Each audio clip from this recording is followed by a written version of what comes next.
Bonjour à tous et bienvenue à votre rendez-vous matinal sur RTI 1. Toute la team est bien calée pour vous accompagner en ce début de semaine qui nous ouvre grand ses bras avec ses attentes, ses espoirs et également ses challenges. En tout cas, peu importe là où vous vous situez, notre devoir est de vous donner l'allant nécessaire pour bien démarrer votre journée. Allez, on ouvre votre programme en restant scotché à ses fondamentaux. Eh bien, météo, suivi du flash qui nous sera servi cette semaine par Abdoulaye Koné. Eh bien, on se reparle tout à l'heure. Bienvenue à la seule et unique matinale télé de Côte d'Ivoire.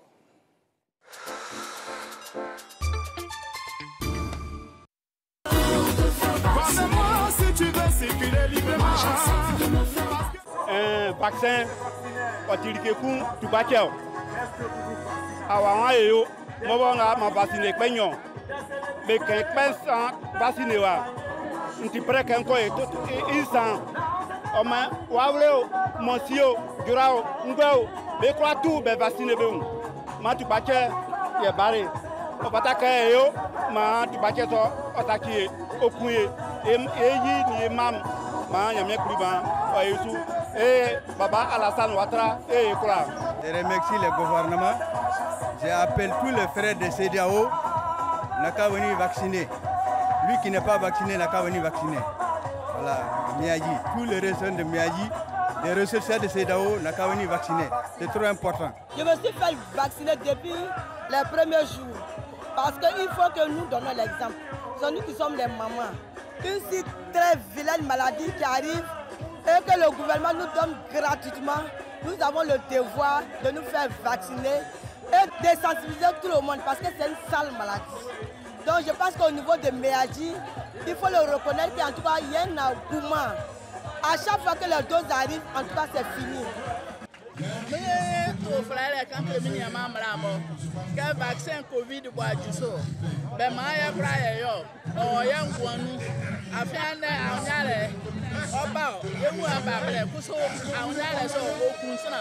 Iti maya kurati ya brama wani ya hunu ya mama kurati ya vaccine na maya ni benwa okunsana benwa eyo benwa nse ne asachi na yo ya ngwanti ya wani vaccine ya wa o manti ya kura nu fo kura mto fra ya kurati be maya kurati ya vaccine na ya nyangwa.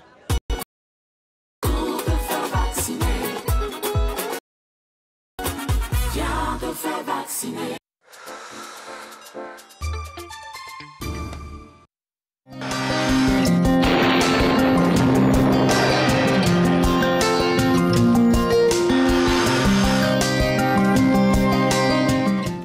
Bonjour mesdames et messieurs, merci de nous suivre pour ce bulletin météo. Les pluies matinales seront observées en début de période sur les régions du nord-ouest avant l'apparition d'intrusions de soleil. Sur les régions du littoral, on aura en début de matinée un temps nuageux avec de faibles pluies par endroits avant de faire place à un temps ensoleillé. Ailleurs, on aura une alternance de nuages et du soleil. Les températures prévues pour la matinée seront de 25 degrés à Abangourou et Abidjan, 24 degrés à Adiaké, 25 degrés à Bondoukou, 24 degrés à Bouaké, 23 degrés à Bouna et Bundiali, 24 degrés à Daloa et Dimbokro, 23 degrés à Gagnoa, 25 degrés à Giglo, 24 degrés à Kong, Korogo et Man, 23 degrés à Odiéné, 25 degrés à San Pedro et Sassandra, 24 degrés à Séguéla, 23 degrés à Soubré, 24 degrés à Tabou, 23 degrés à Tiasalé, 24 degrés à Touba et 25 degrés à Yamsoukro. Après un temps généralement ensoleillé sur l'ensemble du pays, les régions du nord-ouest, de l'ouest et du sud forestier observeront en milieu ou en fin de période la formation de cellules parfois orageuses accompagnées par moments de pluie. Ailleurs, on aura une alternance nuages et soleil. Les températures prévues pour l'après-midi seront de 32 degrés à Abangourou, 30 degrés à Abidjan et Adiaké, 32 degrés à Bondoukou et Bouaké, 34 degrés à Bouna, 33 degrés à Bundiali, 32 degrés à Daloa, 33 degrés à Dimbokro et Gagnoa, 32 degrés à Giglo et Kong, 33 degrés à Korogo, 31 degrés à Man, 32 degrés à Odiéné, 30 degrés à San Pedro et Sassandra, 31 degrés à Séguéla, 32 degrés à Soubré, 30 degrés à Tabou, 31 degrés à Tiasalé, 32 degrés à Touba et enfin 31 degrés à Yamsoukro. Mesdames et messieurs, nous vous disons merci de nous avoir suivis et nous vous souhaitons une très belle journée.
Mesdames et messieurs, bonjour. Heureux de vous retrouver pour ce tout premier point d'information au cœur de Matin Bonheur. Nous sommes le lundi 20 juin 2022.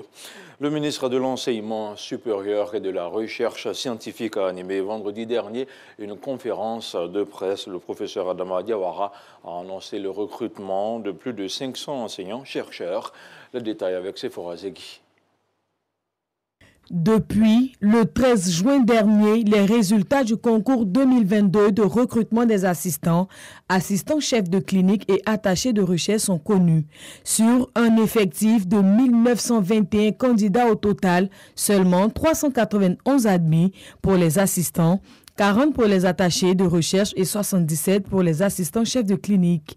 L'objectif n'ayant pas été atteint chez les assistants, 152 postes à pourvoir sont remis en concours. Sur les 1778 candidats, ceux qui ont eu la note finale, je parle de la note finale N', ceux qui ont eu une note supérieure ou égale à 10, ça représente à peu près 48%.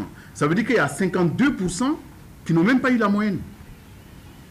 Ceux qui ont la moyenne, ça fait 48, quelques poussières. 48%, on va dire en gros.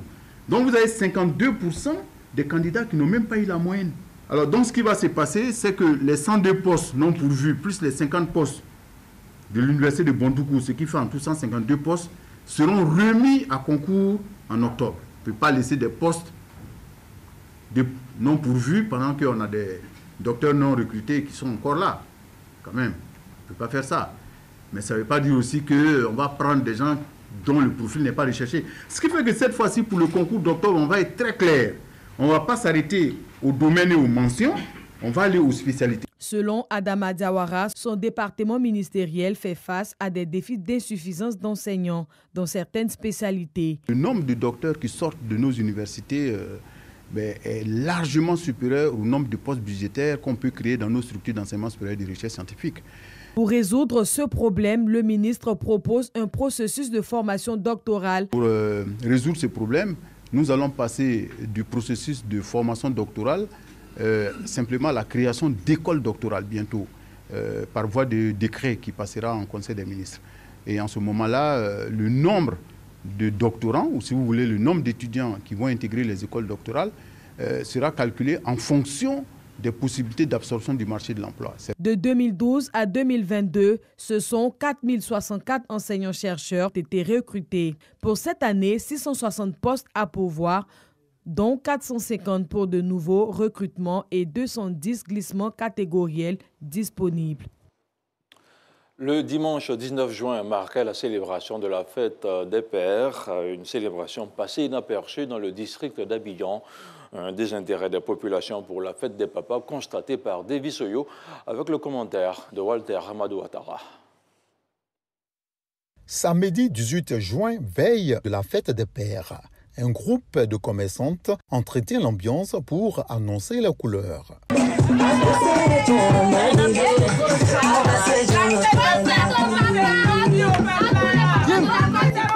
Une animation qui contraste avec la réalité autour des étalages. Tiranguées, vendeuses de tuniques et de chaussures pour hommes se rongent les pouces. Cette fois a été conçue pour la fête des parents, mais on ne voit pas les moments pour faire des cadeaux au papa, franchement. Le marché n'est pas pris d'assaut, c'est blanc. On ne voit même pas les moments même. Ce sont les papas même qui viennent, quand on les approche, ils disent non, que c'est les fêtes demain. Donc ce sont les moments qu'ils doivent acheter. Donc nous aussi on est là. Donc il n'y a pas, c'est long. C'est triste. C'est comme nos pères, c'est triste. Moi, je vais acheter des cadeaux pour mon papa, mais vraiment, tu es dans la main de Dieu. Au marché de Cocody Centre, même constat. Mariam est emballeuse de paquets cadeaux. Elle exerce l'activité depuis 5 ans. La fête des pères, selon Mariam, ne rime pas avec les bonnes affaires. La fête des pères, c'est trop calme. Ça ne marche pas, les gens viennent un à un. Vraiment, c'est lent, quoi. Ça passe pas, c'est lent. Au moins 10 personnes. 10 personnes sont venues emballer, papa. C'est quel cadeau on paye le plus ici? Ici, c'est les chocotos, les débardeurs qu'on paye pour les hommes. Pour les papas, c'est les chocotos, les débardeurs qu'on paye. Dans les grandes surfaces, comme dans les marchés populaires, la fête n'est pas au rendez-vous. Les femmes ne se bousculent pas pour offrir des présents à leur époux. Comme moi, je voulais un cadeau là. Il n'était pas là pour moi, donc je ne peux pas lui donner cadeau de fête des pères. C'est donnant-donné. Ou bien, tu n'as pas honoré faire des mères. Il est venu honorer faire des pères. Je suis désolée. Si les femmes s'intéressent moins à la fête, certains hommes profitent de cette occasion pour offrir des cadeaux à leurs géniteurs. Pour Moussa, c'est une tradition annuelle. Voilà, on a venu faire des cadeaux pour nos pères, qui est M. Yo Pena, parce que ce qu'il a fait pour moi, je ne peux pas le payer sur la terre. Voilà, vraiment, c'est pour le remercier à ça, justement, qu'il reconnaît, quoi. Ouais, c'est ça. La fête des pères serait-elle un non-événement à Abidjan? Tout porte à le croire au regard de l'amorosité constatée dans plusieurs espaces publics. Dans l'actualité, la Côte d'Ivoire sera honorée ce lundi 20 juin par les Nations Unies. Notre pays a réussi à ramener sur son sol ses filles réfugiées à l'extérieur suite aux différentes crises traversées. Filippo Grandi, le haut commissaire des Nations Unies, est à cet effet présent sur les bords de la lagune Évrier pour marquer l'événement d'une Côte d'Ivoire qui sort définitivement de crise. Dans l'actualité internationale au Mali, au moins 20 civils ont été tués samedi dernier au nord de Gao, principale ville du nord du pays. Un massacre perpétré par des hommes armés de présumés djihadistes. Cette nouvelle attaque de population civile a entraîné de nouveaux déplacements de population. Plusieurs centaines de personnes sont désormais regroupées sans défense sur un site d'hébergement. Impuissants face à la situation, des élus de la localité ont lancé un appel au gouvernement malien afin d'assurer leur sécurité. Et puis en République démocratique du Congo, 61 ans après sa mort, la Belgique restitue la dépouille de Patrice Lumumba à sa famille. Seule une dent de l'ancien Premier ministre congolais a été retrouvée dans les affaires d'un des officiers belges chargés de faire disparaître toutes les traces du héros national. Après donc la Belgique, la dépouille de Patrice Lumumba s'envolera pour la RDC mardi soir. Un ouf de soulagement pour sa famille. On se retrouve à 7 h.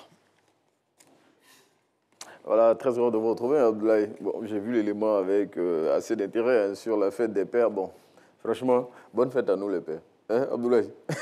J'espère que ça s'est bien passé. On va dire tout simplement bonne fête à tous les papas. Ça s'est bien passé, même si elle est passée inaperçue de façon générale. Ça, il faut dire encore. Voilà. On n'est pas sorti de l'auberge. Hein.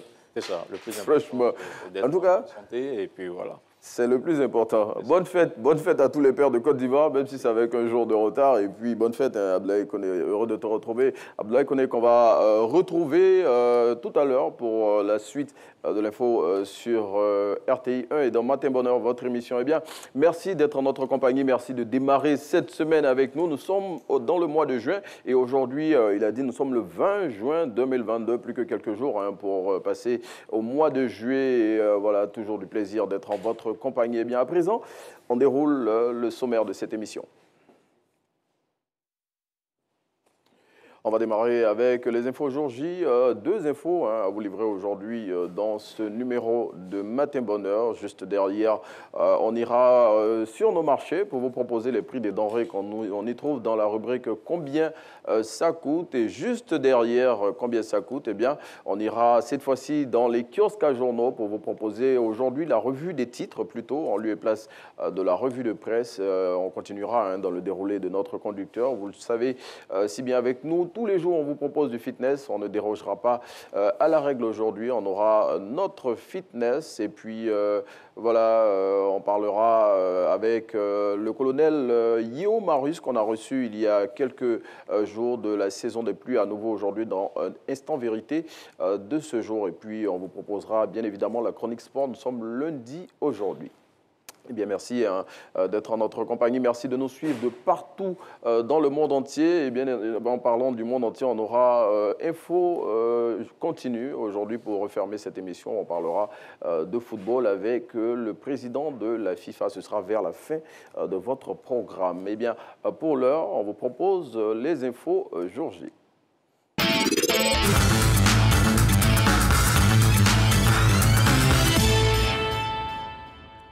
Voilà, en guise d'info jour J, aujourd'hui, on a deux informations, on l'a dit. Aujourd'hui, le président du groupe de la Banque africaine de développement, le docteur Akinwumi Adesina, eh bien, se joindra au président rwandais Paul Kagame, au premier ministre du Royaume-Uni Boris Johnson et à d'autres dirigeants à Kigali, la capitale du Rwanda, pour l'édition 2022 du Forum des affaires du Commonwealth, un forum qui s'inscrit dans le cadre de la 26e réunion des chefs de gouvernement du Commonwealth qui se tiendra à partir d'aujourd'hui, 20 juin, de 10h à 11h et jusqu'au 25 juin 2022. Et ce sera autour du thème « Assurer un avenir commun, connecté, innové, transformé ». Autre événement qui se tient aujourd'hui, jeudi 20 juin 2022, c'est la journée mondiale du réfugié. Voilà, journée qui est consacrée aux réfugiés du monde entier. Journée mondiale du réfugié qui a été célébrée pour la première fois au niveau mondial. Et c'était le 20 juin 2001. Merci d'être en notre compagnie, très heureux. Toute la team est bien calée. On a plaisir à retrouver Hassan Dia et notre chef de plateau. Et on continue dans le déroulé de notre conducteur. À présent, on vous emmène sur nos marchés pour vous proposer les prix des denrées que vous allez consommer aujourd'hui, j'imagine. Allez, on y va. Pour combien ça coûte ?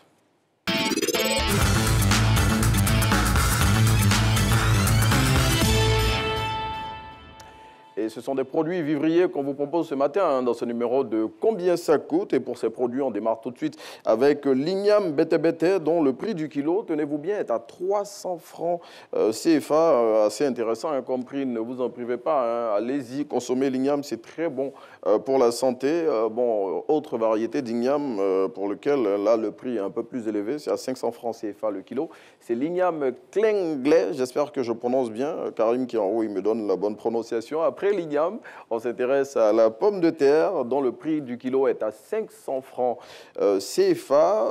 Autre produit dont le prix du kilo aussi est intéressant, c'est la patate douce qui lui se négocie au prix de 200 francs CFA le kilo. Le mil, lui, il est à 500 francs CFA le kilo. Haricots verts, là, les prix grimpent à 1200 francs CFA le kilo. Et puis le riz local, le bon riz, qui est très bon en bouillie, qui est à 500 francs CFA le kilo. Voilà, après, combien ça coûte?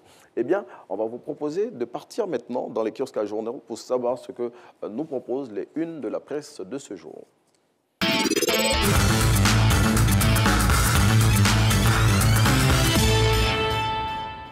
Voilà, 5 titres à vous proposer aujourd'hui. On démarre tout de suite avec le quotidien Le Patriote, eh bien, selon lequel Abidjan est désormais la capitale des grands rendez-vous mondiaux. Et le confrère de citer quelques événements qui se sont succédés récemment dans la capitale abidjanaise, la capitale économique de la Côte d'Ivoire, en parlant notamment de l'Africa CEO Forum, du groupe consultatif du plan national pour le financement du plan national de développement 2021-2025 ou encore le forum CEDEAO-UE et le confrère de conclure sur cette assertion à président crédible, eh bien, destination crédible.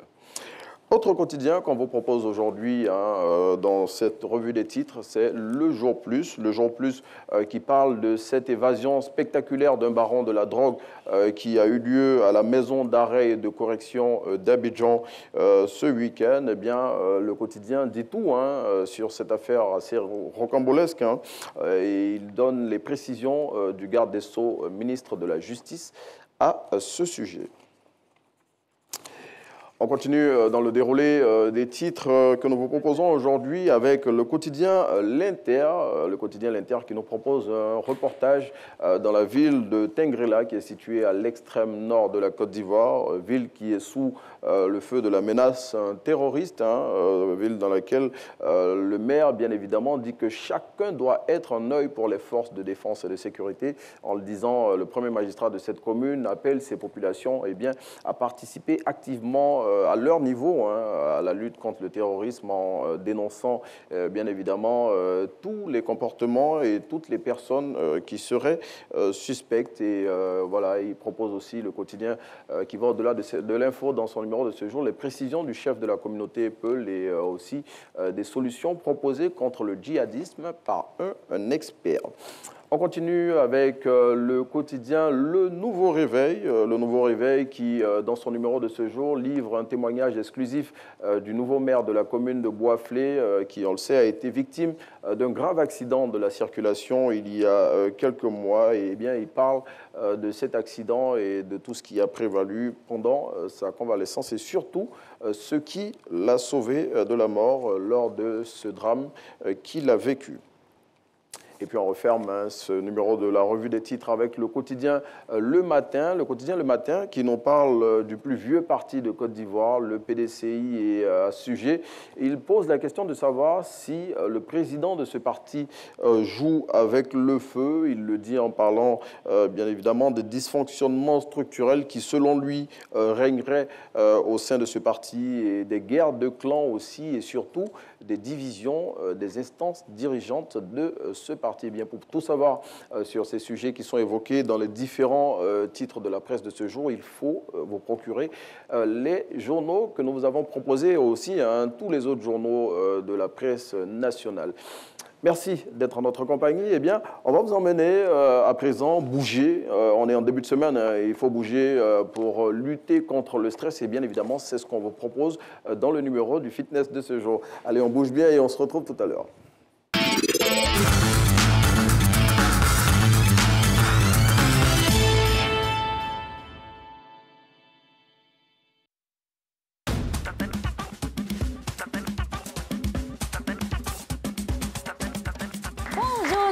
J'espère que vous allez super bien et que la journée débute très bien. Aujourd'hui, nous allons lutter contre le stress. Prêt? C'est parti! Commence par les étirements, décoller la jambe.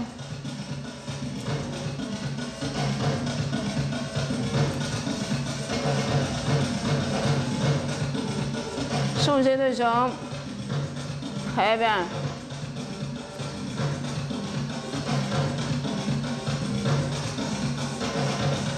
La même jambe, décoller, monter.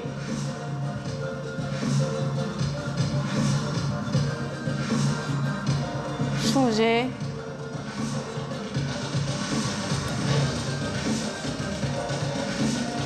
Très bien.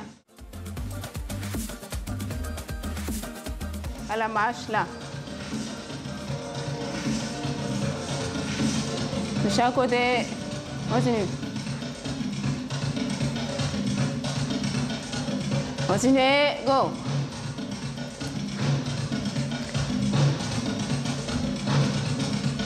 Là. Très bien. Continuez.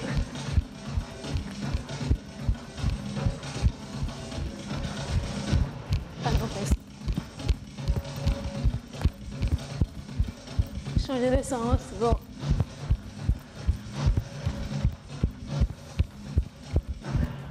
Go.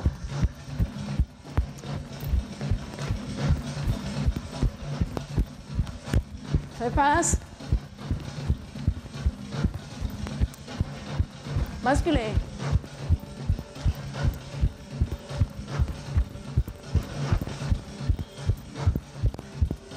Très bien. Et lâchez. Vélo. Chaque côté. Vélo. Chaque côté. Montez. Chaque côté. Montez. Relâchez.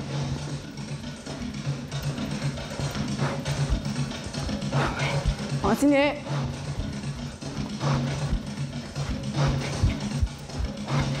Go.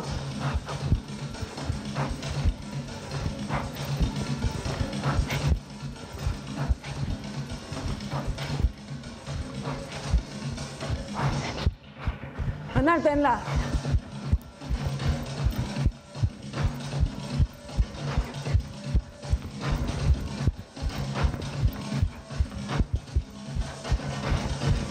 Continue.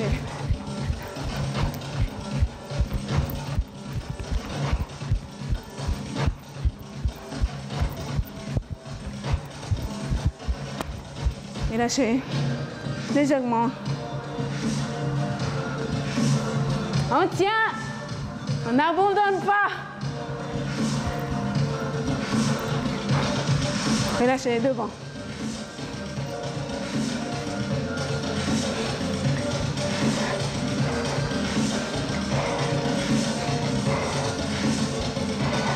Relâchez.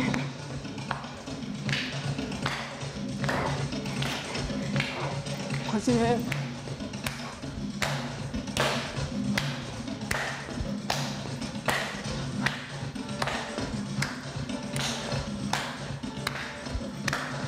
Continuez.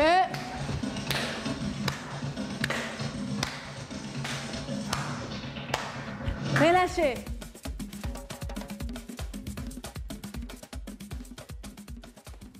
Voilà, on espère que vous avez bien bougé, bougé pour faire passer le stress, un stress qui n'est pas bon pour la santé. Il faut bouger et puis vous permettre de vous mettre en pleine forme pour démarrer la semaine, parce qu'en début de semaine, c'est toujours un peu lourd. On vous souhaite en tout cas de passer de bons moments sur RTI 1 et de prendre la dose d'énergie qu'il faut aller pour sortir et aller travailler. Bon, à présent, hier, c'était la fête des pères un peu, on ne dira pas boudée par nos moments, parce que bon, elles sont toujours là pour nous, nos épouses, et qui veillent sur nous du lundi au samedi, au dimanche et tous les jours en tout cas. Et donc nous, on vous propose dans ce numéro de Matin Bonheur un dossier sur la fête des pères. Bon, le titre, il est assez évocateur. On dit « Fête oubliée ou négligée ». Eh bien, qu'est-ce que les populations pensent de cette fête? On regarde ensemble et puis on revient tout à l'heure.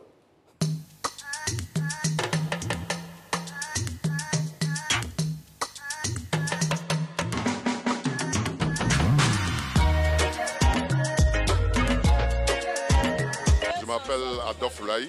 Quand on dit fête des pères, normalement on doit honorer les pères aussi. Parce que nous, nous honorons les femmes. Mais nous, on a tendance à voir que les femmes, quand il s'agit de notre fête, elles négligent. Souvent, mais il y a d'autres qui te disent carrément, demande l'argent, je vais faire ton cadeau. En ce moment, on ne sait pas si c'est le père même qui fait cadeau à lui-même. Ok, à leur tour, c'est nous qui donnons l'argent pour faire leur cadeau. Donc, je vois que c'est un peu négligé de la part des femmes. Je pense que les femmes doivent prendre à bras le corps la fête des pères. Parce que nous aussi, pendant leur fête, on se joint à eux pour que leur fête soit belle. Donc, on se joigne à nous pour que notre fête soit belle aussi. Franchement, je ne suis même pas informée. Je sais qu'il y a la fête des mères, mais la fête des pères, là, mais franchement, eux-mêmes, ils ne savent même pas qu'ils ont une fête. Donc, pourquoi nous, on s'est fatigués même pour faire leur fête? Et puis eux-mêmes, là, eux, ils ne nous donnent rien. Donc, nous aussi, là, on ne fait rien, eux aussi. C'est normal même que la femme soit célébrée. Parce que eux-mêmes, ils savent ce que la femme représente dans tout le monde entier. Ils savent ce que la femme représente. Maintenant, eux, de leur côté aussi, ils doivent vraiment s'activer aussi pour que nous aussi, on considère leur fête. Mais il n'y a pas de pub, il n'y a rien. Donc nous aussi, bon, ça passe inaperçu. Donc nous aussi, on ne s'occupe pas, quoi. On s'en occupe pas. Moi, je pense qu'on doit faire des publicités, on doit vraiment nous emmener aussi à pouvoir aimer aussi cette fête-là. Normalement, le père doit être honoré parce que quand même, c'est lui qui va chercher pour envoyer. C'est lui qui se bat, c'est lui qui est au four au moulin, c'est lui qui fait tout. Moi, je pense que les pères aussi doivent être honorés. Je me nomme Colé Caroline. Les pères sont comme les piliers de la vie. On doit aussi les honorer, on doit aussi les fêter. On ne doit pas négliger les pères aussi. On doit aussi les honorer. C'est Jésus qui est mon mari. C'est Jésus qui est mon père, c'est Jésus qui est mon tout. Je pense que c'est une très belle initiative pour pouvoir honorer nos papas, nos géniteurs. Ce sont eux qui partent au charbon, c'est-à-dire qui vont au travail pour nous donner un meilleur avenir. Donc je pense qu'on va célébrer autant les mamans que les papas.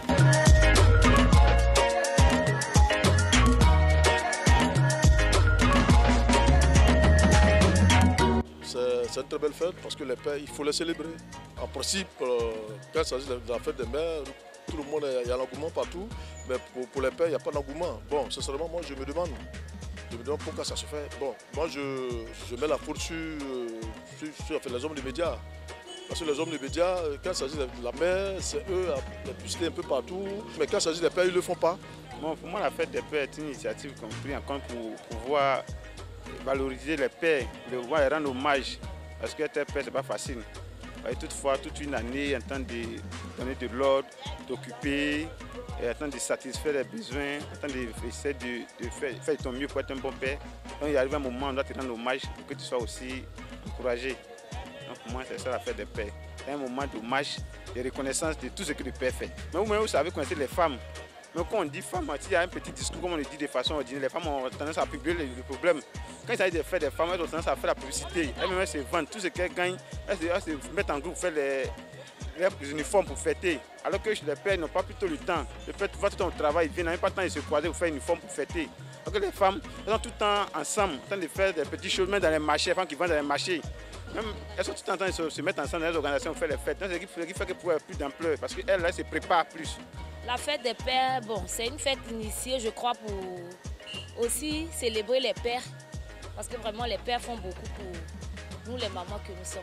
Il n'y a pas d'engouement par rapport à la fête des pères parce que les enfants sont plus, c'est-à-dire chouchoutés par les mamans, sont plus à l'approche avec les mamans. Voilà pourquoi on trouve que la fête des pères est un peu délaissée.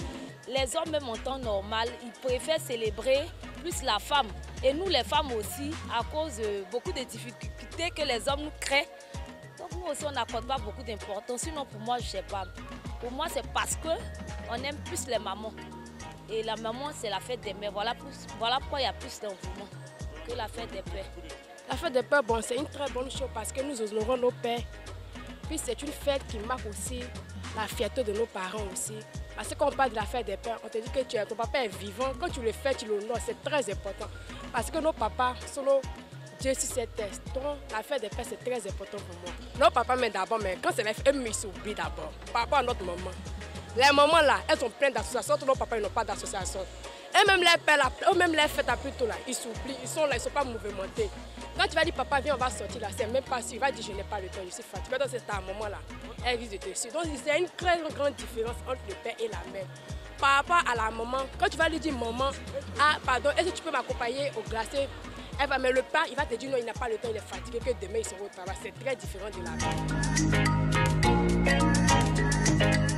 Bien, bon, on ne va pas désespérer pour les pères. Je suis sûr qu'un jour, notre heure de gloire viendra. Allez, on va retrouver un père, lui, qui a été célébré avec faste, comme il se doit, pour la suite de l'information sur Matin Bonheur. On passe d'abord par l'agenda et on se retrouve juste après le deuxième point de l'information d'Abdoulaye Koné. À tout à l'heure.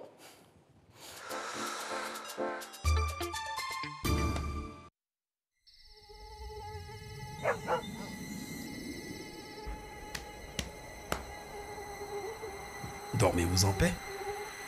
La moustiquaire imprégnée, faite pour votre confort et votre tranquillité toutes les nuits, toute l'année.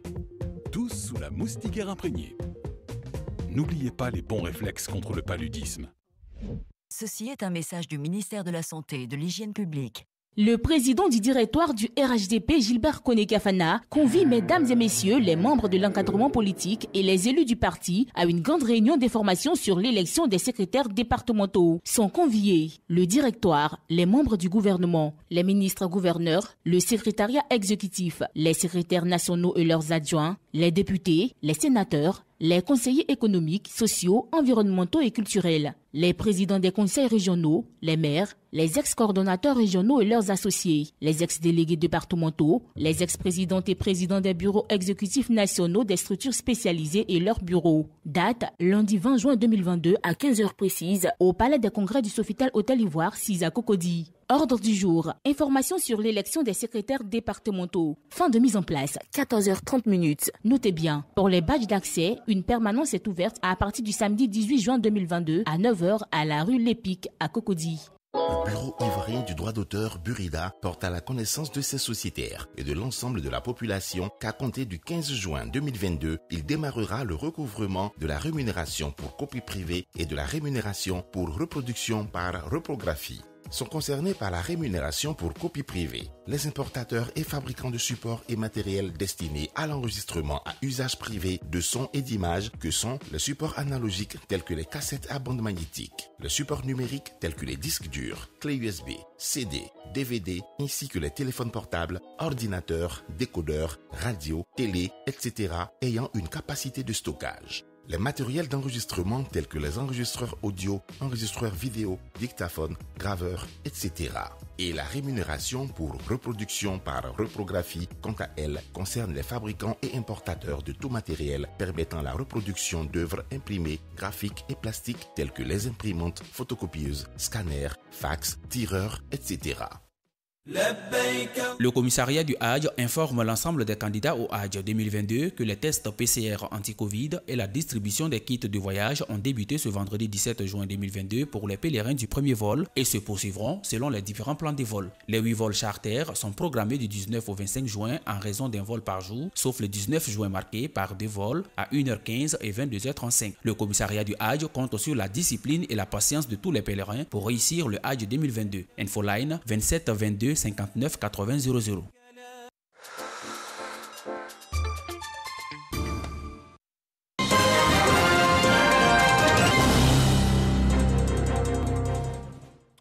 Bonjour à tous et bienvenue dans ce deuxième point d'information de Matin Bonheur. Les tribunaux de Côte d'Ivoire équipés de matériel roulant. Au total, 12 véhicules de type 4x4 d'une valeur de 325 millions de francs CFA viennent renforcer la mobilité des présidents de tribunaux de première instance et celle des greffiers en chef des juridictions. La remise s'est déroulée à la salle des Pas Perdus à Abidjan. Plateau, on regarde le reportage de Suleiman Donissongou avec le commentaire d'Alexis Ouedraogo.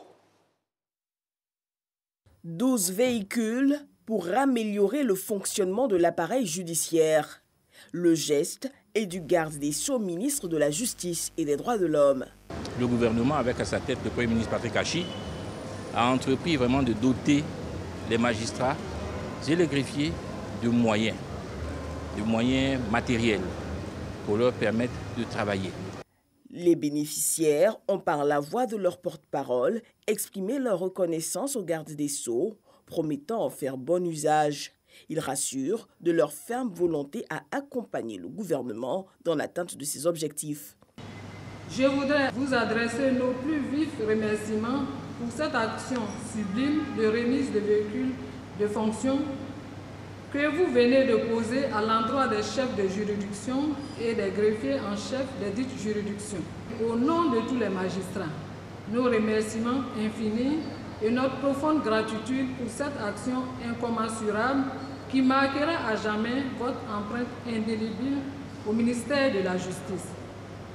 Par cette noble action, vous avez ainsi prouvé la sincérité de votre considération et de votre admiration pour les femmes et les hommes qui œuvrent au service de l'institution judiciaire. Des annales du système judiciaire ivoirien, c'est pour la première fois que nous assistons à un acte à l'égard des greffiers en chef de Côte d'Ivoire. Et l'amélioration des conditions de travail du personnel devrait être renforcée. Ce sont au total 12 véhicules d'une valeur de 325 millions de francs CFA qui ont été remis ce jour. On parle maintenant d'éducation avec la tenue au Maroc de la 7e conférence internationale sur l'éducation des adultes. À Marrakech, la ministre Mariatou Koné a multiplié les rencontres. La Côte d'Ivoire a proposé la candidature de plusieurs villes de pays au rang de villes apprenantes. Et justement, la localité de Bouaké a signé une convention avec celle d'Ifrane au Maroc. L'éclairage de notre envoyé spécial à Marrakech, Franck Wadio. Si la notion de ville intelligente est axée sur la technologie, celle des villes apprenantes confère à la cité une dimension plus humaine. L'UNESCO depuis 2013 s'en fait l'écho et la question est au centre du débat à Marrakech au cours de la 7e conférence internationale sur l'éducation des adultes. Une ville apprenante, c'est une ville qui a su, par des activités d'alphabétisation, intégrer l'apprentissage tout au long de la vie, c'est-à-dire tous ceux qui sont sortis du système conventionnel, pouvoir les intégrer par l'alphabétisation. La Côte d'Ivoire, à travers ses collectivités, intègre ce mécanisme. Nous sommes ici pour non seulement participer à l'atelier pour des échanges et partages d'expériences en la matière, et surtout accompagner Bouaké, la ville qui fait cas d'école aujourd'hui, avec l'adhésion à ce concept. Aussi, nous avons marqué notre engagement, l'engagement de l'UVIC aussi, à œuvrer au maillage sur tout le territoire ivoirien à l'effet d'aider et d'accompagner sereinement le développement durable dans nos communes. Boaké, le bon élève, dont le dynamisme plaît, d'où cette signature de convention avec la ville marocaine d'Ifrane. Cette convention porte sur la lutte contre l'analphabétisation des femmes et c'est très important. Nous y travaillons déjà, mais la lutte contre l'analphabétisation de la femme aboutit à ce qu'on appelle l'autonomisation de la femme. Et quand la femme est autonome, le foyer est stable. Les femmes, les jeunes de plus de 15 ans à travers le projet Boaké Ville Durable et des acquis certains pour les villes africaines. Non, la population gagne.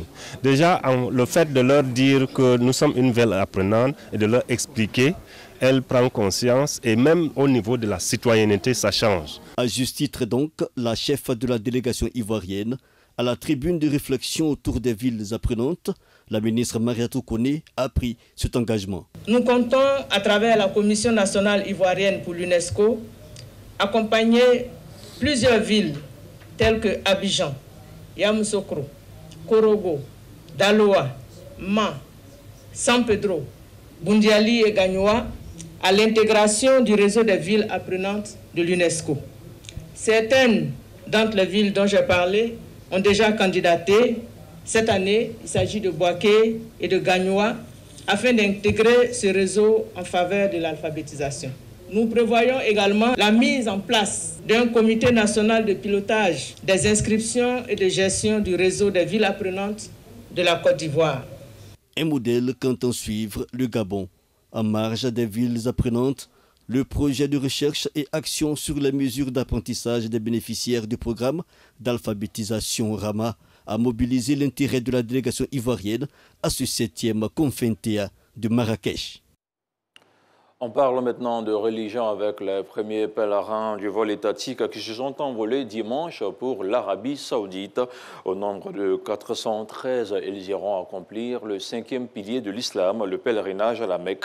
Les candidats au Hajj qui, avant leur départ, ont reçu la visite et le soutien des autorités ivoiriennes et celles des diplomates saoudiens.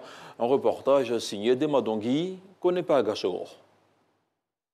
Aérogare sud de l'aéroport international Félix Houphouët-Boigny, il est un peu plus de 23 heures. Ces candidats au Hajj du contingent étatique doivent se rendre en terre sainte d'Arabie Saoudite en vue d'effectuer le 5e pilier de l'islam, le pèlerinage. Ces candidats au Hajj se disent heureux de se rendre en Arabie Saoudite à la recherche du salut, mais surtout pour accomplir leur devoir sacré. Mais on est très heureux aujourd'hui. On se retrouve dans l'avion pour partir. Les encadreurs, on ne fait que suivre ce qu'ils vont nous demander. Surtout que c'est la première fois, il faut écouter ce qu'ils vont dire. Ces futurs pèlerins ont reçu la visite des autorités ivoiriennes venues les encourager et leur apporter le soutien du président de la République, Alassane Ouattara, et celui du gouvernement. Je suis venu au nom du président de la République, venu accompagner les pèlerins et délivrer son message. Il demande aux pèlerins de prier pour la Côte d'Ivoire. Il demande aux pèlerins de prier pour les Ivoiriens.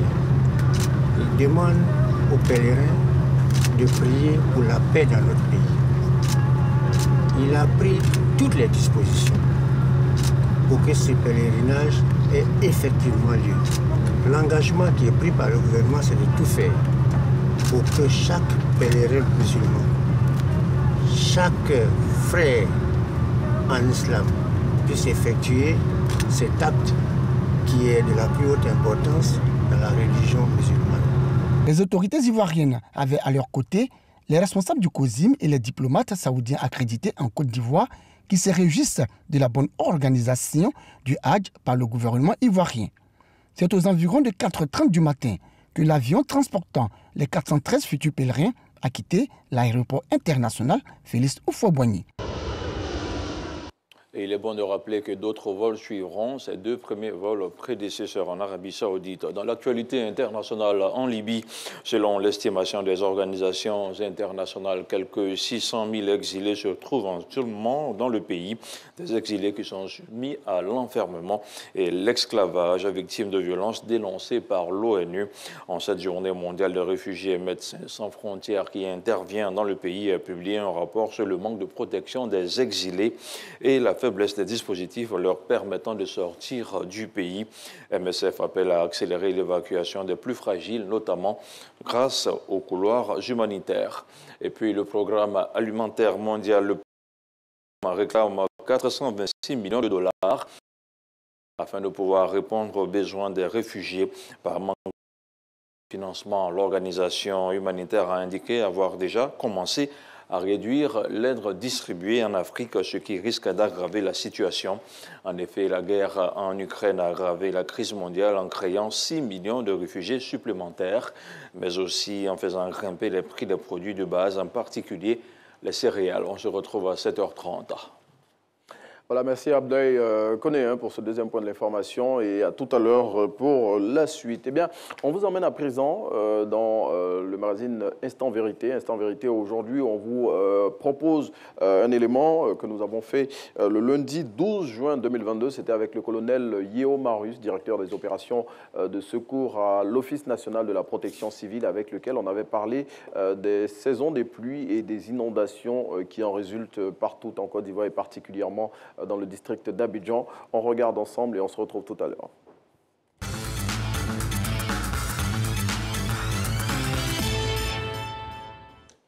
Voilà, merci de nous retrouver pour ce magazine Instant Vérité.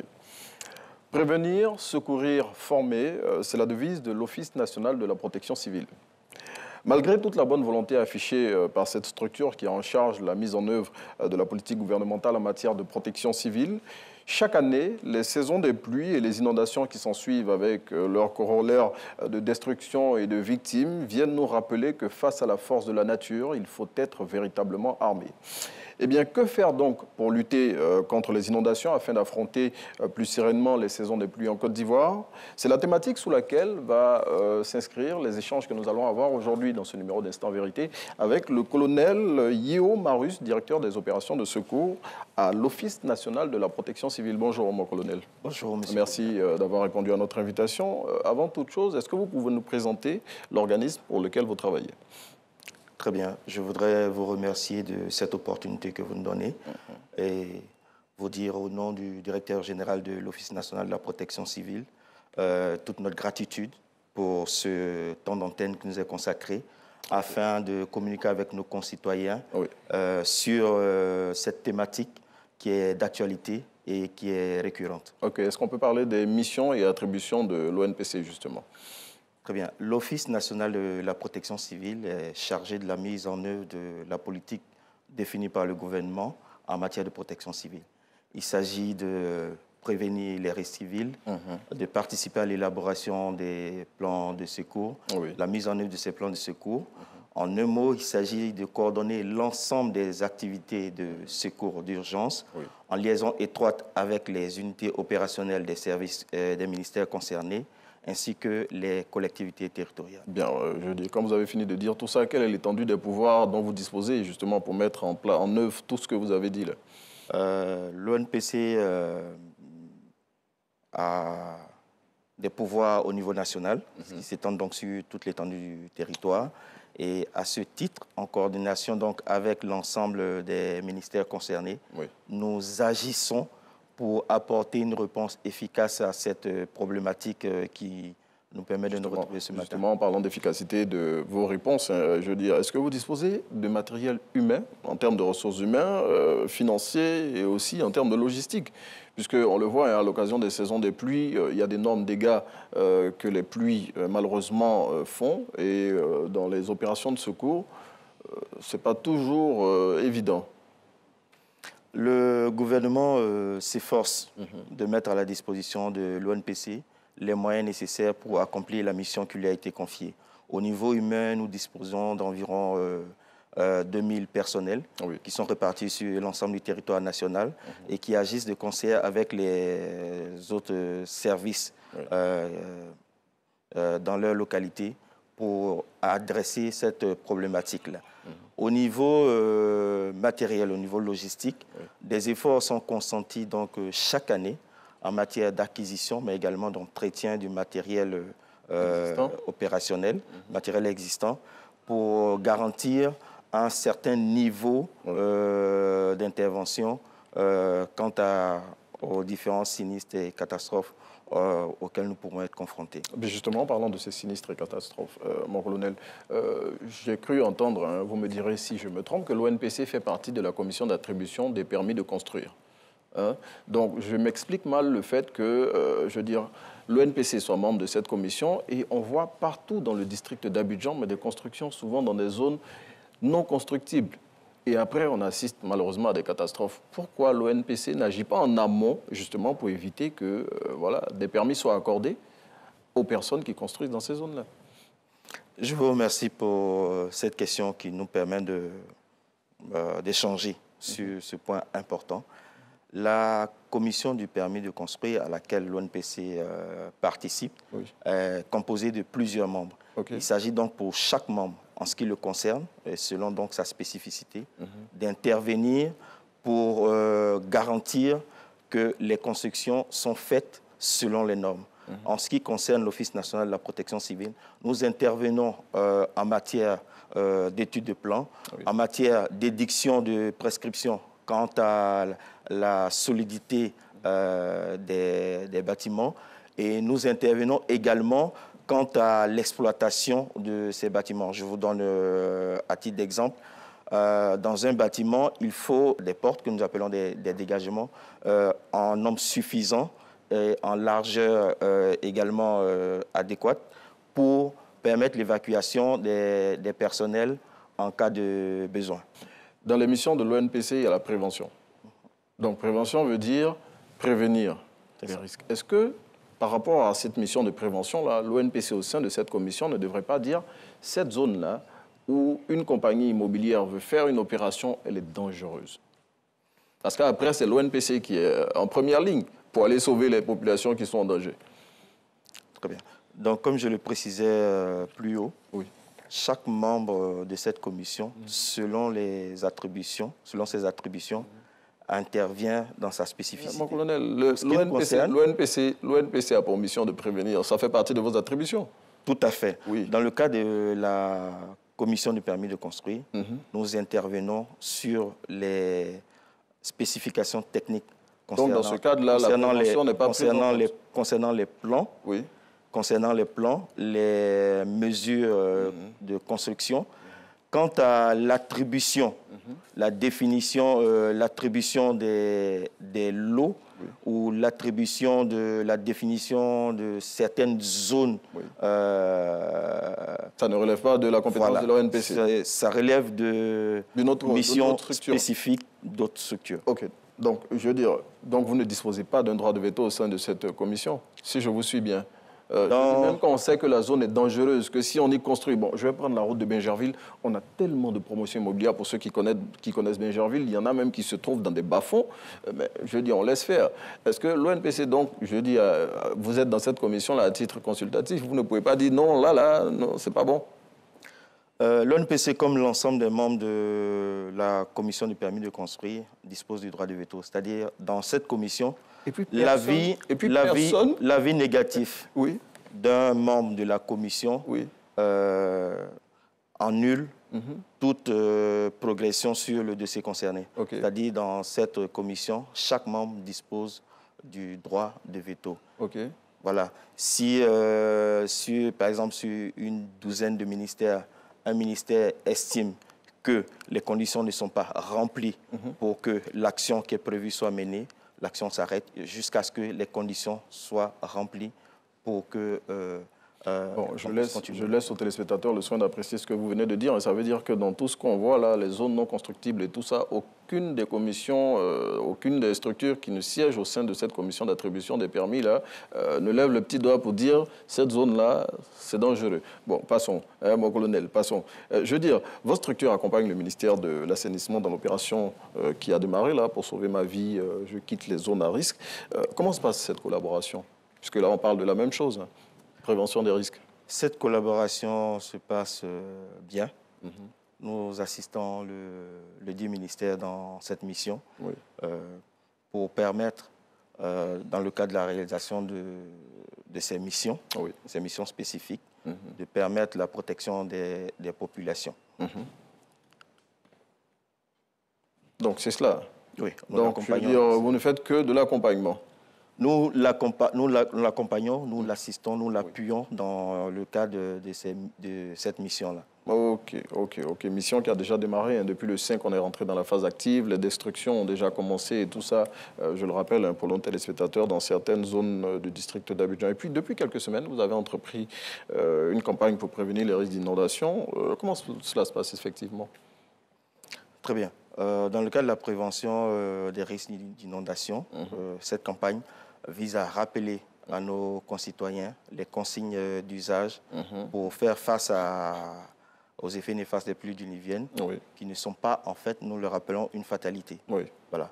Il s'agit donc de rappeler à nos frères, à nos concitoyens, les consignes à respecter pour éviter d'assister à des situations désastreuses, comme on peut le voir quelquefois. Mais dans le cadre de cette activité-là que vous menez, est-ce que, comme le ministère de l'Assainissement et de l'Hydraulique, est-ce que vous disposez de moyens de coercition pour, par exemple, faire partir les populations? En ce qui concerne les moyens de coercition, une vaste réforme est engagée actuellement pour renforcer les pouvoirs de l'Office national de la protection civile dans ce secteur particulier. Il s'agit donc, au-delà de l'aspect technique, l'aspect technique des prescriptions qui sont faites pour accompagner l'ensemble des autres ministères, de renforcer ce pouvoir-là afin de garantir une certaine célérité, une prise en compte des différentes observations techniques qui sont faites. Donc, pour vous traduire, pour vous faire plus simple avec les téléspectateurs, bientôt l'ONPC pourra chasser les gens aussi. C'est bien cela. Non, la disposition technique est en train d'être prise, c'est ça? Il ne s'agira pas de chasser les gens. Non, je dis, les personnes qui vivent dans les zones à risque, c'est pour leur sécurité aussi. C'est ce que fait le ministère de l'Hydraulique. Et de les emmener à adhérer, puisque c'est l'objectif final, à adhérer en fait, à l'action gouvernementale pour sauver les vies. Justement. Mais je dis, pendant cette campagne, quels sont les messages qui sont véhiculés, justement? Il s'agit essentiellement d'un appel à la prudence et à la vigilance. Appel à la prudence et à la vigilance parce que, quelquefois, vivant dans les zones concernées, ou bien à proximité des zones concernées, il commence à exister une certaine familiarité avec le risque, le danger, au point d'entraîner une sorte de négligence ou bien de perte de vigilance qui entraîne quelquefois des actes d'imprudence. Donc il s'agit donc de rappeler ces choses aux différentes populations pour leur permettre de rester toujours vigilantes et de faire ce qu'il y a à faire pour éviter les situations désastreuses. Et je veux dire, vous avez démarré cette campagne depuis plus d'un mois maintenant. Vous êtes à quelle étape là? Nous sommes actuellement, après les étapes de sensibilisation, d'information, de préparation, de contact direct avec les populations pour les amener à appliquer les consignes qui leur sont données, notamment de libérer les zones à risque, éviter ces zones à risque, se mettre à l'abri en cas de sinistre et puis de prévenir les services de secours. Colonel, chaque année, c'est ce que vous faites, hein, ce que vous venez de décrire, sensibiliser et tout ça. Mais pourtant, je veux dire, chaque année, on assiste aux mêmes scènes quand il y a les saisons des pluies. Je veux dire, là, la SODEXAM, la Société de météorologie nationale, prévoit mais de fortes pluies cette saison, plus fortes que celles qu'on a déjà connues. Et je dis, dans les zones où ces populations-là vivent, malheureusement, qui souvent disent qu'elles n'ont pas de moyens, c'est à cause de ça qu'elles se retrouvent dans ces zones. Mais quand il pleut, les gens ne dorment pas, parce qu'on ne sait pas ce qui va devenir après. Donc, chaque année, vous faites la sensibilisation, mais bon, ça ne change pas. Colonel. Effectivement, depuis plusieurs années, les actions de sensibilisation sont menées. On est dans une équation, on va dire, relativement simple. Le phénomène est connu, il est prévisible, il est encadré dans une certaine période de temps. On peut même en prévoir l'intensité. Maintenant, dans cette équation-là, la variable la plus importante, c'est l'homme. Et pour agir dans le sens de changement de mentalité, de comportement, nous savons que c'est une action de longue haleine. Oui. Longue haleine. Et c'est pour cela que nous ne baissons pas les bras quant à la sensibilisation, quant à l'information, en vue, au-delà des actions des pouvoirs de coercition, des pouvoirs de... Bon, que vous allez avoir bientôt. Voilà, de recadrage et tout ça, d'avoir l'adhésion des populations parce qu'elles sont le point essentiel de la solution qui doit être apportée. Une fois que cette adhésion-là est acquise, la population devient maintenant un relais de l'action du gouvernement et ça garantit une plus grande efficacité. Donc, les actions de formation, de sensibilisation et de contact direct avec les populations se mèneront et vont se renforcer de plus en plus. Il est à noter qu'une amélioration est constatée depuis plusieurs années. Nous constatons la réduction en fait, des effets néfastes des pluies diluviennes. Donc, ce qui nous encourage à renforcer davantage cette action de communication et de sensibilisation auprès des populations. Oui, pour vous prendre au mot, les dernières pluies qu'on a enregistrées à Abidjan, je crois il y a 2 semaines de cela, il n'y a pas eu de victimes, alors qu'elles ont été abondantes. Mais avant cela, en début d'année, on avait eu 2 petites filles qui malheureusement étaient décédées dans la zone de Cocody. Donc je dis, en parlant de réduction, les risques sont toujours là. Voilà, les personnes continuent à en pâtir. Je vais revenir à l'opération de déguerpissement des populations initiée par le ministère de l'Assainissement et de l'Hydraulique. Vous assistez, l'ONPC en tout cas assiste à ces opérations de déguerpissement. Et la question que je pose à nouveau, pourquoi en amont, tout n'est pas fait pour que les populations ne colonisent pas les sites où voilà, elles sont en danger? Puisque vous êtes dans la prévention, je reviens là sur vos missions, hein. Vous êtes dans la prévention, donc pourquoi en amont, le travail n'est pas fait pour éviter qu'en aval, on ait à aller détruire des constructions? Je pense que là, vous touchez le point essentiel de l'activité et de l'action qui est menée. Il s'agit d'intervenir pour le changement des mentalités et des comportements. Intervenir dans ce sens-là requiert vraiment de la patience, quant à l'adhésion des populations, quant au changement des comportements. Sur l'environnement qui est inerte, une action est posée et le résultat est immédiat. Avec les populations, avec nos concitoyens, en fait, il faut toujours insister, vous l'avez rappelé tout à l'heure, la répétition est pédagogique et il ne faut surtout pas baisser les bras et insister toujours dans ce sens-là pour permettre, in fine, d'aboutir à un changement, au changement souhaité et donc à l'atteinte des résultats souhaités. Le zéro risque n'existant pas, nous continuons toujours à persister sur cette action pour permettre à l'ensemble des concitoyens de se porter le mieux possible et d'affronter donc cette période-là de façon plus sereine pour éviter les actions de recolonisation des sites qui ont été déjà dégagés ou bien la baisse de vigilance. C'est pour cela que, en plus de la préparation qui est faite, quand nous atteignons cette période un peu cruciale, les actions sont multipliées pour rappeler à chacun d'entre nous que les éléments de la nature, c'est vrai, on les côtoie et ces éléments-là nous font du bien, mais quand certains signaux sont donnés, il faut s'adapter à ces signaux-là et éviter de braver la nature inutilement en se mettant en danger. Puisque l'objectif final, c'est la protection des populations. Vous l'avez dit, hein, la pédagogie continue, mais bientôt, comme vous l'avez relevé aussi, à la carotte de la pédagogie, vous allez adjoindre le bâton de la coercition, parce que vous avez dit que les textes de l'ONPC sont en train d'être révisés pour arriver à cela. Dites-moi, l'ONPC, justement, est-ce qu'elle jouit d'une autonomie pour mener à bien ses activités? Concernant l'autonomie de l'Office national de la protection civile, je peux dire que les dispositions sont prises par le gouvernement pour que nous ayons les moyens nécessaires pour accomplir la mission qui nous est confiée. Oui. Il s'agit notamment de moyens humains à travers le recrutement permanent de personnel, leur formation, le renforcement de leurs capacités, l'acquisition de matériel, donc au niveau logistique, et également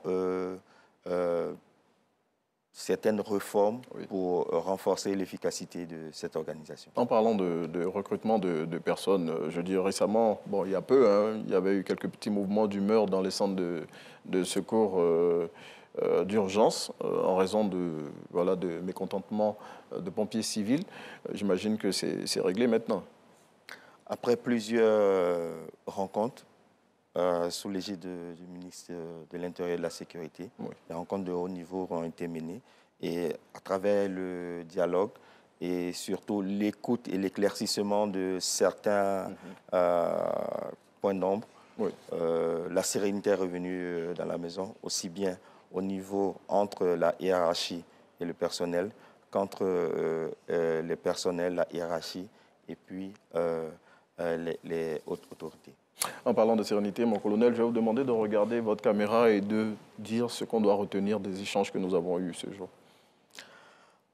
Ce qu'on peut retenir de ces échanges, c'est que la nature, nous la côtoyons chaque jour. La nature a ses feux rouges, on va le dire comme ça. Et face à ces moments d'alerte-là, nous devons rester toujours vigilants. Il s'agit, en ce qui concerne cette période de pluie, de faire un appel à la vigilance à nos concitoyens. Vigilance et la prudence, notamment de libérer les zones à risque qui sont connues, qui sont recensées et qui leur sont données et rappelées à chaque fois. La liste de ces zones-là est mise à jour régulièrement. D'éviter ensuite ces zones à risque-là, de se mettre à l'abri en cas de sinistre et puis d'alerter au plus tôt les services de secours. Nous insistons cette année concernant les enfants. Voilà, nous appelons les parents à vraiment beaucoup plus de vigilance concernant les enfants pour éviter que ces enfants aillent jouer près des canaux de ruissellement ou bien dans des zones réputées dangereuses et donc de s'assurer de la position, de la présence de ces enfants-là quand ces sinistres arrivent. Nous voulons rappeler également aux populations que les couverts végétaux ne sont pas des zones d'abri. On ne s'abrite pas sous un arbre quand il y a ce genre d'événement-là. Donc de se mettre dans un lieu sûr et attendre que le niveau des eaux baisse pour pouvoir sortir sereinement. Et enfin, que la voiture n'est pas un abri. En cas d'inondation, ne pas s'abriter dans sa voiture qui pourrait être emportée à tout moment.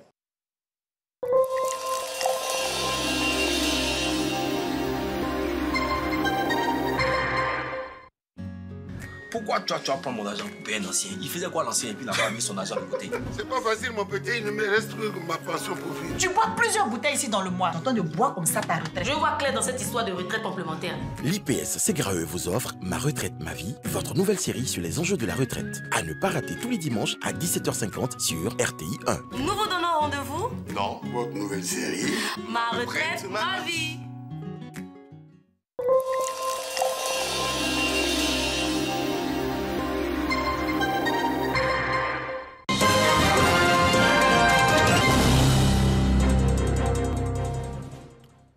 Bonjour, vous regardez le troisième et dernier virage de l'info au cœur de Matin Bonheur. Le ministre de la Réconciliation et de la Cohésion nationale est en France. À Paris, Kouadio Konan-Bertin a rencontré la diaspora ivoirienne. Il a invité à s'inscrire résolument dans le processus de réconciliation nationale et de cohésion. Khalil Diomandé, Issa Djonayo. Faire de la paix et de la cohésion sociale les valeurs les mieux partagées par les fils de la Côte d'Ivoire pour accélérer son développement. C'est cet objectif qui a conduit le ministre de la Réconciliation et de la Cohésion nationale à Paris. À ses côtés, les ministres Mamadou Touré, Lira Mata et l'ambassadeur de Côte d'Ivoire en France pour partager la vision de la Côte d'Ivoire solidaire avec les Ivoiriens vivant dans l'Hexagone. Monsieur le ministre, j'ai voulu venir rencontrer les Ivoiriens de France pour leur délivrer un message. Vous nous avez chargé de les rassembler. Nous avons fait le travail. Le travail est là. Vous me voyez comblé par cette belle mobilisation. C'est la première fois que je vois dans la même salle, ici en France, des personnes qui, à 10 ans, avaient des positions politiques tranchées, se retrouver, parler, danser ensemble. Ça veut dire que nous avons avancé. Il faut désarmer le cœur. Nous comptons sur la diaspora pour accompagner le ministre Kakabé, accompagner le président Hassan Ouattara, pour que la Côte d'Ivoire retrouve la paix. Pour sa part, l'émissaire du président de la République a mis l'accent sur le rôle de la diaspora dans le processus de paix et de réconciliation en Côte d'Ivoire. Qui pourrait croire qu'il serait possible de réconcilier durablement la Côte d'Ivoire en oubliant plus d'1 million d'Ivoiriennes et Ivoiriens? Vous êtes essentiel à la réconciliation. Et c'est ce que je suis venu vous dire. Votre responsabilité est donc tout aussi grande. Il faut se battre pour la paix. Il faut se battre pour la conserver. Il faut se battre pour l'instaurer durablement. La rencontre avec la diaspora ivoirienne en France a été l'occasion pour le ministre Kouadio Kouna Bertin de rassurer les exilés quant à la volonté du gouvernement ivoirien à œuvrer pour leur retour en Côte d'Ivoire. Prestations artistiques et ballets au meublé, la cérémonie. Retour ici en Côte d'Ivoire avec notamment le point de la situation de la Covid-19. Le ministère de la Santé, de l'Hygiène publique et de la couverture maladie universelle a enregistré hier dimanche 19 juin 26 nouveaux cas de Covid-19 sur 828 échantillons prélevés, soit 3,2% de cas positifs, 38 guéris et 0 décès.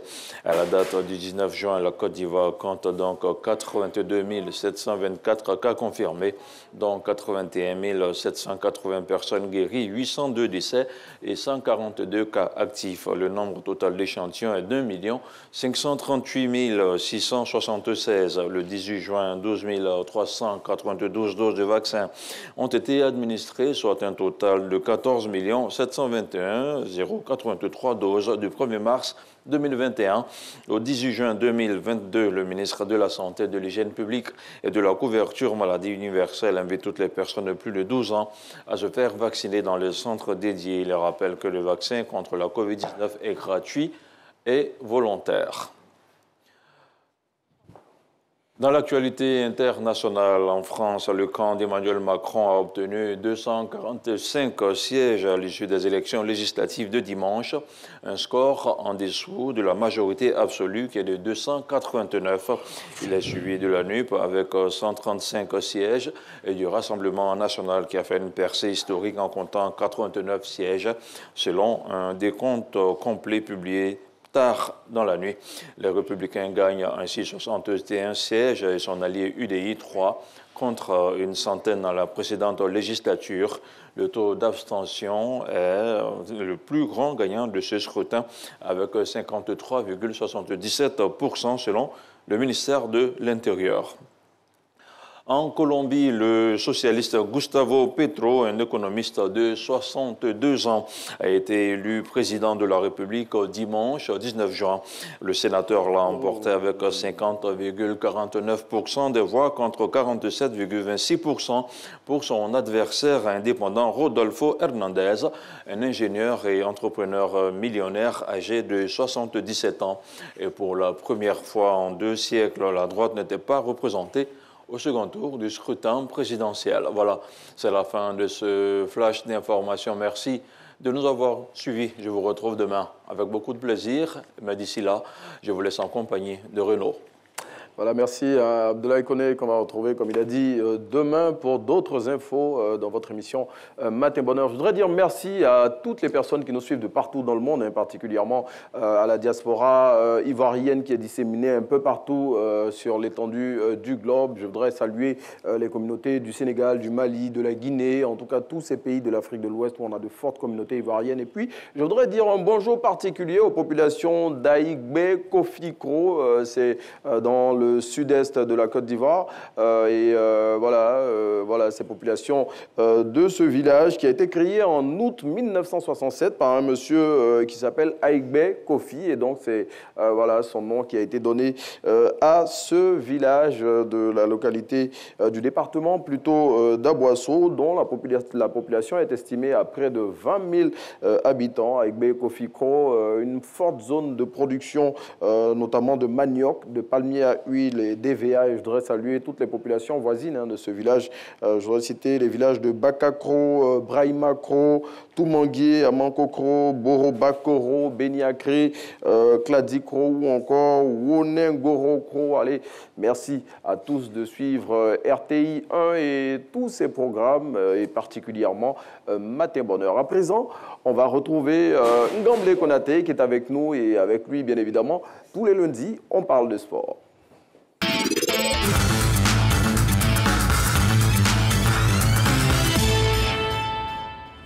Très cher Ngamblé, bonjour. Bonjour Renaud Kobia. Comment tu vas, très cher? Je vais très bien. Très heureux de te retrouver. Le week-end a été assez fourni en discipline sportive et en compétition. Oui, absolument. On était sur, on va dire, tous les stades, aussi bien au foot que dans les autres disciplines sportives. Oui. Ouais. En tout cas, dans les stades où on a eu plusieurs chocs au programme de la 24e journée. Effectivement, Renaud Kobia. Et on prend d'abord la direction du stade Biakaboda de Gagnoa, où le Sporting Club recevait le Racing Club d'Abidjan, qui ouvre le score dès la 3e minute de jeu. On le voit à l'instant, le RCA qui ouvre le score. Les hommes du fromager égalisent sur cette tête de Traoré Issif avant d'arracher la victoire grâce à Zie Koulibaly dans les derniers instants du match. Ouais, belle pelouse, hein. Oui, absolument. Toujours à Gagnoa, Boaki FC était face à Lissa Sandré. C'est Yaya Sanwo qui ouvre le score pour Boaki. Dès la 20e minute, les Liman égalisent à la 77e minute sur cette frappe d'Abib Kader. Bakary Kevin offre la victoire à Lissa Sassandra à 5 minutes du terme. 2-1, score final. Lissa Sassandra sera bel et bien en Ligue 1 l'année prochaine. À Abidjan, précisément au stade Robert Champrou de Makori, choc des mal classés en Lazi d'Abengourou. En rouge et Sol FC, Sanogo Abdoulaye du pied gauche ouvre le score pour Sol FC. Magnifique but de Sanogo Abdoulaye pour les Abobolais. Juste avant la récréation, toujours du pied gauche, Sanogo Abdoulaye double la mise à la 74e avant de signer un triplé en toute fin de partie. 3-0 score final. Première victoire des Abobolais face à Lazi d'Abengourou en championnat. Toujours au stade Robert Champrou de Makori, le Stella Club d'Adjamé a pris sa revanche sur l'ES Bafing en s'imposant brillamment 3-0 grâce notamment à un bijou signé Arsène Adom, le capitaine de Magnan d'Adjamé.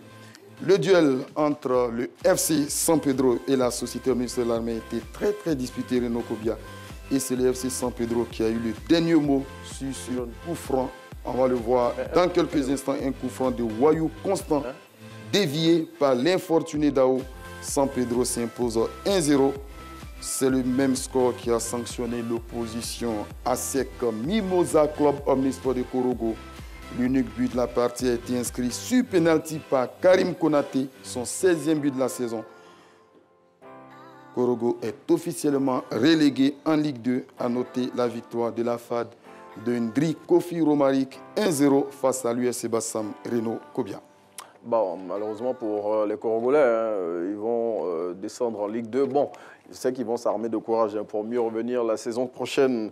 Eh bien, la SEC, dont on a parlé en fin d'élément, avec Karim Konaté qui part au RC Salzbourg, c'est bien cela, en Autriche. FC Salzbourg, et pour le moment, il va finir, donc, on va dire les dernières journées, les 3 dernières journées de la SEC, puisque la SEC a toujours un match en retard. Oui. Il va donc remplir son contrat jusqu'au bout, avant donc de partir du côté de l'Autriche. On continue de parler des jaunes et noirs. Ngambele qui est championne de Côte d'Ivoire et on a 6 équipes qui luttent encore pour le maintien. Effectivement, la SEC Mimosa est sacré champion pour la 28e fois de son histoire. Les Mimos sont toujours invaincus en championnat avec 19 victoires et 4 nuls en 23 journées. Le Sporting Club de Gagnoa est deuxième au classement général avec 49 points à 4 longueurs du FC San Pedro, 3e. Lissa Sandra est 6e avec 32 points. Le Stella Club d'Adjamé, 9e. La FAD est 10e. 13e, Lazi d'Abengourou, premier relégable. Le club Omnisport de Kourougon, on l'a précisé dans quelques instants, est 14e sur 14 au classement général. Les Kourougolais sont officiellement relégués en Ligue 2 Renault Kobia. Bon, j'ai noté pour Lissa Sandra, le tube du moment, qui est dans la première partie du tableau. Bon, c'est pas plus mal. Et puis, on a une rubrique que vous nous proposez maintenant avec, qu'on prend plaisir à regarder, le top 5 des meilleurs buts du week-end. 15 buts ont été inscrits donc sur les différentes pelouses de la Ligue 1 à l'occasion de cette 24e journée au stade Biaka Bouda de Gagnoa et au stade Robert Champoux de Makori. Comme tous les lundis, on a donc sélectionné le top 5 pour vous. C'est parti.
Cette magnifique réalisation d'Adam Roger qui a été donc classé top but du week-end.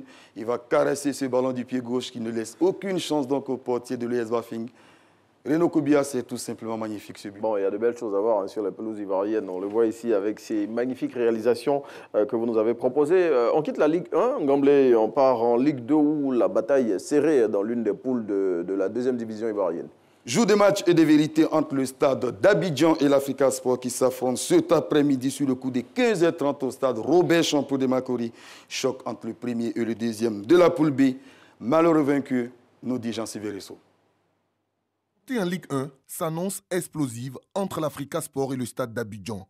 Une rencontre aux allures de finale entre deux équipes à la lutte pour la première place du groupe B, synonyme de montée en Ligue 1. Léger avantage pour le stade d'Abidjan qui mène la course. En plus d'être leader avec 42 points, le stade d'Abidjan dispose également de la meilleure attaque de la Ligue 2. Relégué il y a 4 ans, la remontée du club bleu et rouge dans l'élite est plus que jamais à portée de main. Nous avons tout avec nous, tout pour nous. Et logiquement, on doit pouvoir gagner proprement l'Africa. Comme on l'a fait au match aller. On va le rebisser, comme dirait l'autre, on va les chicoter. Comme sportivement, bien sûr. Si à l'aller, les Yéyés s'étaient imposés 2-1, les choses ont bien changé depuis l'arrivée du Français Noël Tosi sur le banc de touche de l'Africa. 4 matchs, 4 victoires, 12 points engrangés sur 12 possibles. Les Verts et Rouges accusaient 4 points de retard sur le stade d'Abidjan. Désormais, il ne reste qu'un seul entre les deux équipes. La méthode Tosi est en marche. Les Aiglons sont gonflés à bloc. C'est un match important, mais c'est la suite du championnat. Je crois qu'on va le prendre comme tous les matchs que nous avons joués. On espère simplement, comme on l'a fait pour tous les autres, pouvoir l'emporter, pour nous donner plus de chances de monter en première division. Le retour en Ligue 1 an après l'avoir quitté, est l'objectif prioritaire des Verts et Rouges. C'est le moment de faire parler le 12e homme. Aiglon et Yéyé ont besoin de leur public pour le sprint final. Nous souhaitons que tous les sympathisants, les supporters de l'Africa Sport se mobilisent. On joue essentiellement pour gagner. Et je veux qu'ils viennent nous encourager justement à nous pousser à la victoire. Je lance un appel à tous ceux qui aiment le stade de nous soutenir, de soutenir cette jeune équipe. Il n'y a pas de raison de douter, il faut y croire et nous comptons sur eux. Stade d'Abidjan, Africa Sport, c'est ce lundi 20 juin 2022 à 15h30 au stade Robert Champrou de Marcory. Malheur aux vaincus. Ah bah vraiment, en tout cas, malheur aux vaincus.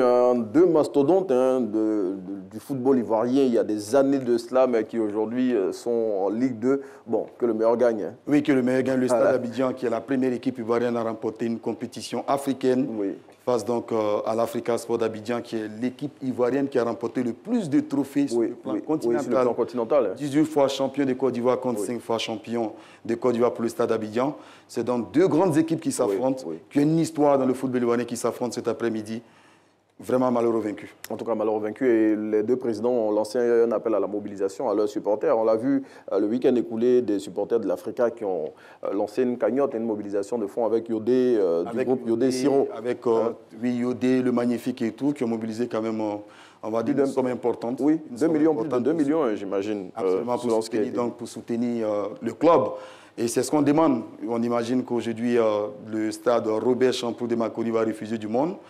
On va espérer que le meilleur gagne et que tout se passe dans la discipline. En tout cas, malheur vaincu, comme l'a dit Sylvain Risso, qui a commenté cet élément. Ngoblé, on change de discipline. Là, on parle de kickboxing, c'est cela?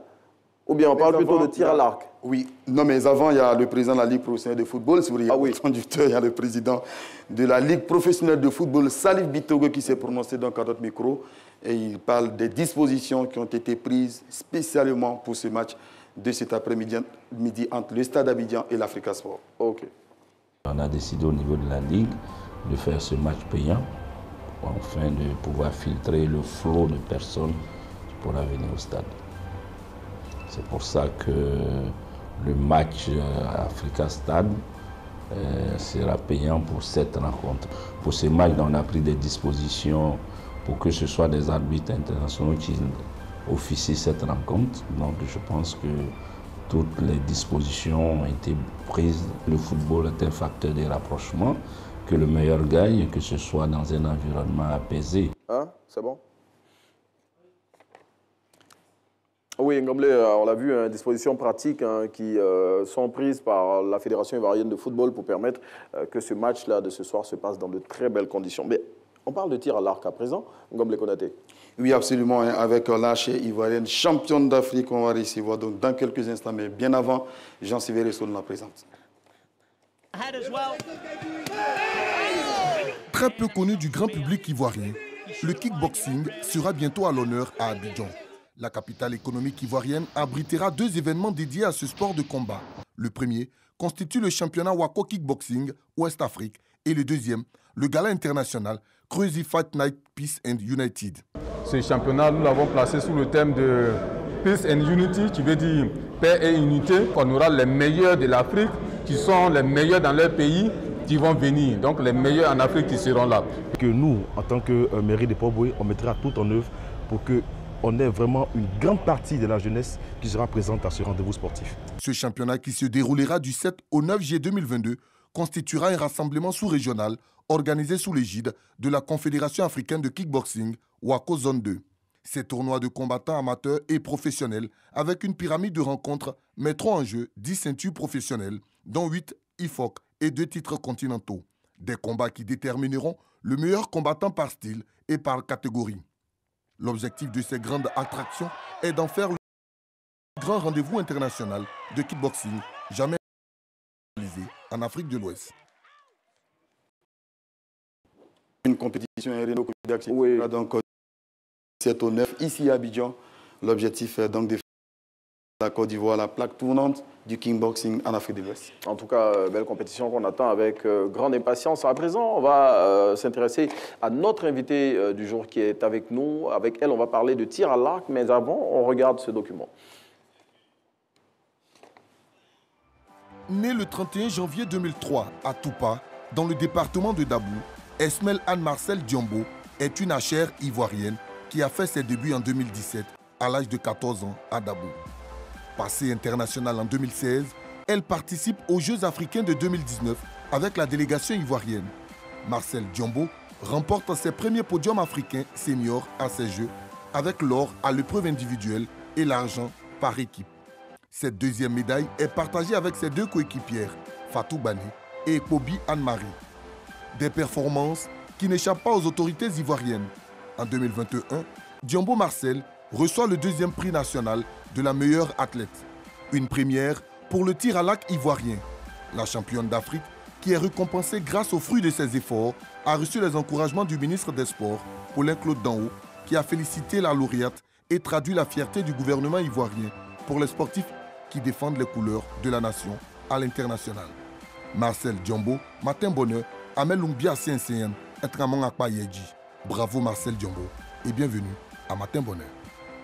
Bon, j'étais sûr d'une chose, c'est que Sylvain Ressort allait mettre un peu d'adjoukou là-dedans. Comme mais madame Marcel Diombo, c'est que ça veut dire, parce qu'on ne comprend pas l'adjoukou. Qu'est-ce qu'il a dit, le monsieur, dans l'élément à la fin? Il veut dire merci et bienvenue sur le plateau de Matin Bonheur. En tout cas, bienvenue. Voilà, il a souhaité pour nous bienvenue à Marcel Diombo. Et puis, félicitations pour tout ce que vous réalisez au tir à l'arc. Merci de représenter vaillamment la Côte d'Ivoire dans cette discipline. Gomblé, dites-nous tout. Oui, Marcel Diombo, qui est donc, on va dire, le deuxième athlète de l'année 2021, qui a été donc primé le 5 novembre 2021, mais elle a reçu son prix des mains donc, du ministre des Sports, Paulin-Claude Danhaut, la semaine dernière. Oui. Marcel, on veut bien savoir ce que ce prix-là représente pour vous. Effectivement, c'est une joie pour moi d'avoir ce prix-là par le ministre des Sports. Ça m'encourage beaucoup à plus travailler. C'est un honneur d'être récompensé quand tes efforts, quand tu travailles beaucoup et on te récompense, ça te permet beaucoup de travailler et d'aller plus loin, de faire encore mieux. Mais je veux dire, le tir à l'arc, ce n'est pas une discipline qui est très, très connue en Côte d'Ivoire. En plus, elle n'a pas d'abou, comment oui, je veux dire, comment vous avez connu cette discipline, comment est-ce que vous l'avez pratiquée? En allant à la chasse pour parler comme quelqu'un ou bien... comment ça se passe? Ça s'est pratiqué à Toupa. À Toupa, ok. Voilà, je ne connaissais pas, mais c'était juste à côté de mon école. Oui. Donc celui qui pratiquait était effectivement mon professeur d'éducation physique à l'école. Oui. Donc c'est lui qui m'a appelé à pratiquer, donc j'ai essayé et après ça m'a plu et j'ai continué. Et vous êtes révélé être très adroite, c'est bien cela? Oui, parce qu'il faut de l'adresse pour le tir à l'arc. Oui, grâce à ses efforts, son apprentissage, j'ai pu atteindre ce niveau. Et dans quelles conditions vous vous entraînez pour aller participer aux compétitions internationales? Parce que j'ai vu sur les notes que m'a laissé Ngomblé Konaté que vous avez participé à des compétitions internationales. Oui, oui. Bon, pour le moment, il y a l'examen que je passe. Donc, après l'examen, quand il n'y a pas de cours, on fait un rassemblement pendant peut-être un mois de rassemblement ou 2 mois pour les compétitions. On s'entraîne beaucoup, matin, soir, du lundi au vendredi. Donc, quand il y a une compétition, on fait un rassemblement pour s'entraîner, on fait un programme pour ça. En parlant de cours, Ngomblé, notre championne, elle va passer le bac cette année, c'est bien ça? Le baccalauréat série D, on lui souhaite d'ailleurs de réussir brillamment, parce qu'elle a toujours représenté dignement la Côte d'Ivoire aussi à l'étranger. Alors, on sait que les JO constituent pour vous un rendez-vous important, et bientôt, on va dire, certaines compétitions auront lieu, les phases qualificatives. Comment est-ce que déjà vous comptez les aborder? Bon, comme je l'ai dit, pour le moment, j'ai un examen à passer, donc... Quand je finis l'examen directement, on va faire un programme d'entraînement avec les autres athlètes pour pouvoir participer en équipe et en individuel. Il y aura un programme, bien sûr, avec des coachs qui seront là. Il y aura des matériels performants. En tout cas, il y aura tout à notre disposition pour pouvoir se préparer pour les Jeux olympiques. Alors, Marcel, on a bien envie de lui demander quel est son plus beau souvenir durant votre jeune carrière, on va dire... Voilà, en Côte d'Ivoire comme en Afrique. Mon plus beau souvenir, c'est quand j'ai remporté la médaille d'or à Rabat, au Maroc. Là, ma coéquipière m'a dit que vraiment, grâce à moi, le drapeau de la Côte d'Ivoire allait être vu de tout le monde et qu'ils allaient entendre, comment dirais-je, l'abidjanaise. Donc là, c'était... En tout cas, j'imagine les sensations. Hein. Effectivement. Merci à Marcel Diombo d'être venu. Et puis on vous souhaite bonne chance pour la suite de votre carrière, Marcel Diombo, championne de tir à l'arc pour la Côte d'Ivoire. Allez, merci et merci d'être venu à Matin Bonheur. Ngam Lekonaté, merci. On va vous rappeler qu'aujourd'hui se tient la journée mondiale du réfugié, journée consacrée à tous les réfugiés du monde entier. Merci de nous avoir suivis. Merci d'être resté en notre compagnie. Merci à toute l'équipe qui a travaillé à la réalisation de cette émission et qui a travaillé bien évidemment à sa conduite aussi. On va vous retrouver Dieu voulant demain pour un autre numéro de Matin Bonheur. Allez, bonne journée sur RTI 1.